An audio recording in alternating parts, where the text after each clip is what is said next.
Dengan statusnya sebagai daerah khusus ibu kota, Jakarta memiliki banyak keistimewaan sehingga menjadi salah satu pusat pertarungan kekuatan politik tanah air. Koalisi partai politik di Pilpres 2024 berpotensi tercipta kembali di Pilkada DKI Jakarta dengan calon tokoh nasional termasuk Anies Baswedan. Laporan utama hari ini mengangkat tema Pilkada DKI Jakarta, Rasa Pilpres.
Jakarta.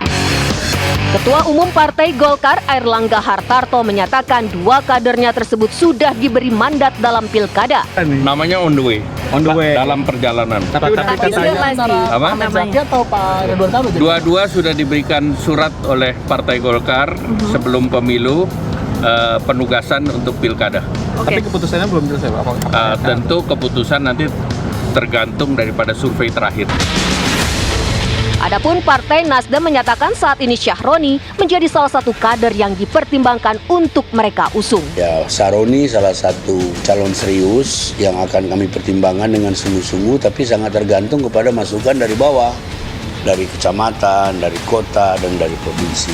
Kami baru akan fokus mengurus pilkada setelah 20 Maret, setelah mengerti posisi dan segala macam. Yang ada sekarang ini masih omongan-omongan orang di luar. Saya kira begitu. Selain nama-nama tersebut, sejumlah nama berpotensi untuk maju dalam Pilkada DKI Jakarta. Dari PDIP, dua kader terbaiknya Tri Risma Harini dan Basuki Cahayapurnama dinilai layak untuk maju. Nama lain yang sekaligus figur paling kuat adalah Anies Baswedan. Sebagai gubernur petahana sekaligus capres dalam Pilpres 2024, Anies berpeluang besar untuk maju lagi. Seperti apa peta politik dalam Pilkada DKI Jakarta yang akan digelar November 2024 nanti? Pakar politik Indo Strategik Ahmad Khairul Umam memprediksi koalisi Pilpres 2024 akan membayangi koalisi dalam Pilkada DKI Jakarta. Bagaimana kemudian bangunan chemistry, bangunan komunikasi politik yang terjalin selama Pilpres 2024 ini tampaknya memang membuka ruang bagi partai-partai politik dalam koalisi Pilpres kemarin untuk kembali merumuskan kekuatan koalisi yang sama di tingkat lokal, yaitu di Pilkada DKI Jakarta. Anies Baswedan yang dulu diusung oleh Partai Gerindra berpotensi diusung oleh Partai Nasdem dan PKS. Namun pertarungan di Pilpres 2024 bisa jadi menjadi kerikil bagi majunya sang petahana. Besar kemungkinan Anies Baswedan akan didukung oleh Partai PKS, kemudian Partai Nasdem, dan itu adalah core utamanya. Meskipun juga di saat yang sama, kalau misal kemudian Nasdem berubah atau beralih ke kubu pemerintahan, di Oktober 2024 mendatang. Pertanyaannya, apakah kemudian penguasa yang akan datang akan memberikan pengaruh, akan memberikan peluang bagi Nasdem untuk memberikan tiket bagi Anies Baswedan.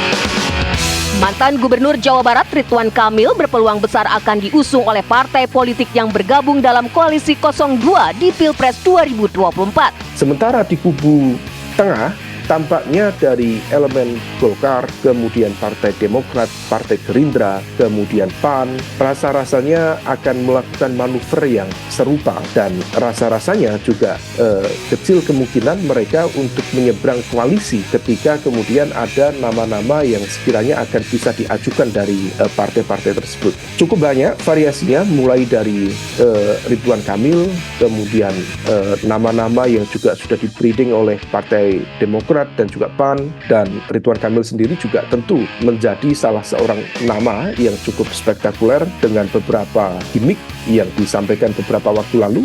Dia sedang OTW ke Jakarta. Sedangkan PDIP, meski posisinya sebagai partai terkuat di Jakarta tergusur oleh PKS, mereka akan mengajukan kader terbaiknya.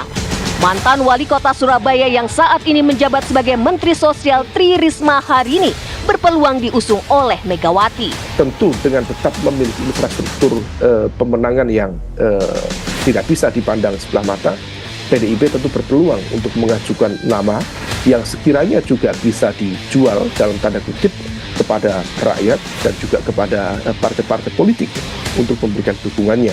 Salah satu nama yang tentu bisa dijual salah satunya adalah Tri Risma hari ini, yang juga memiliki pengalaman cukup baik di pemerintahan Surabaya dan kemudian saat ini berada di posisi Menteri Sosial. Sedangkan Basuki Cahayapurnama atau Ahok, meski berpeluang maju lagi, namun peluangnya lebih kecil. Kontroversi dan sentimen yang melekat pada Ahok dinilainya sebagai penghalang. Siapa saja yang akan maju dalam Pilkada DKI Jakarta? Dan seperti apa peta politik dalam memperebutkan kursi DKI 1?